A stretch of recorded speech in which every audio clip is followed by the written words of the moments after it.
Outside with a blindfold on. Mama always asking, where did I go wrong? What's up, danger? What's up, danger?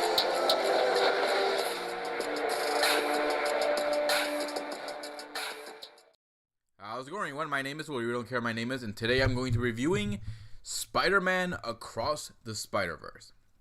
Okay, so 5 years ago, when the first movie came out, I fell in love with it. I love the amazing animation, the music, the characters, the emotional moments.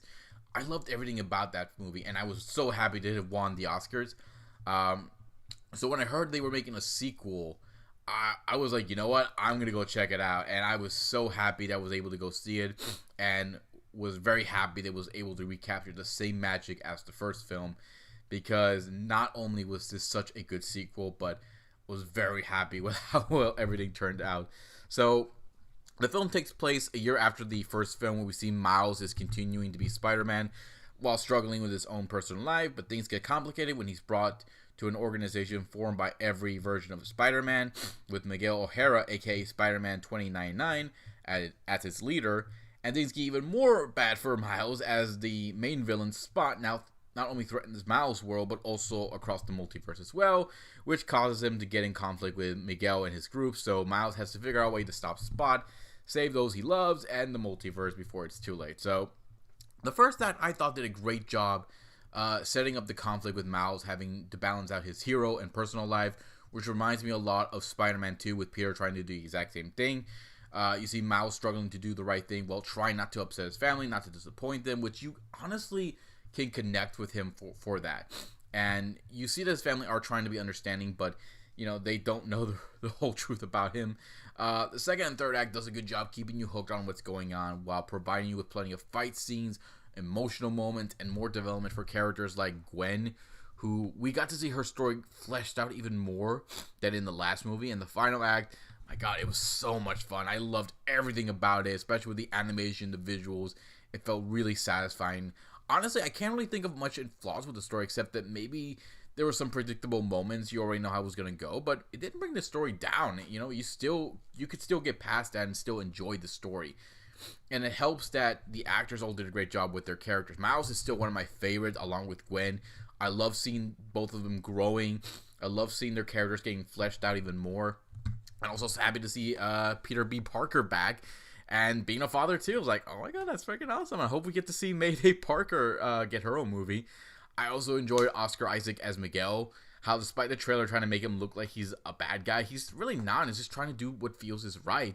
And the rest of the cast does a great job too. But I especially love seeing all these other versions of Spider-Man. But I did wish that Nicolas Cage did come back as Spider-Noir. I was like, I miss him. I really did. As for the villain, I thought Spot, voiced by Jason Schwartzman, I thought did a decent job. I liked him a lot. I thought he did a great job being seen as first as a dork, but then later on being more of a threat. So I was like, okay, that's actually pretty good. I really liked it. I think the only flaw I did have was that we don't get much time with the other spider heroes, and I was like, oh, I kind of wish we did. But I did appreciate the cameos and the Easter eggs throughout the movie. The animation, still freaking amazing. I love how well it looks, how beautiful it looks. Like, oh my god, I love the animation in this movie. It's so great. How they make the fight scenes look good, how they make the emotional moments work. The musical score they got for the scenes, especially for emotional moments, worked so well.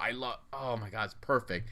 There's plenty of good action, jokes, and sad moments in this, but you're going to love everything about it. You will not lose your interest in this movie. It's just as good as the first one, but I love this more because we see Miles growing even more as a hero.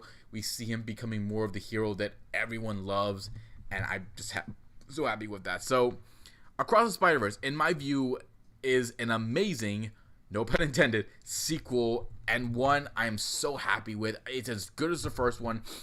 I love how this film went and cannot wait for the third one, which I hope they're going to get into right away.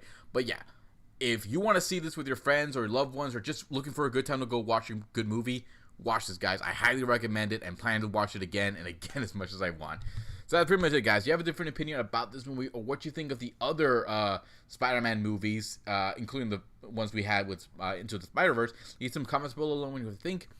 hit the subscribe button, check out my Facebook page, check out my Twitter page, check out T3 Media's channel, subscribe to their channel, keep updated with their videos, and I'll see you next time to give you more love and more entertainment. Until then, take care, be safe, love y'all, and goodbye. Like, what's up, danger? Like, what's up, danger? Like, what's up?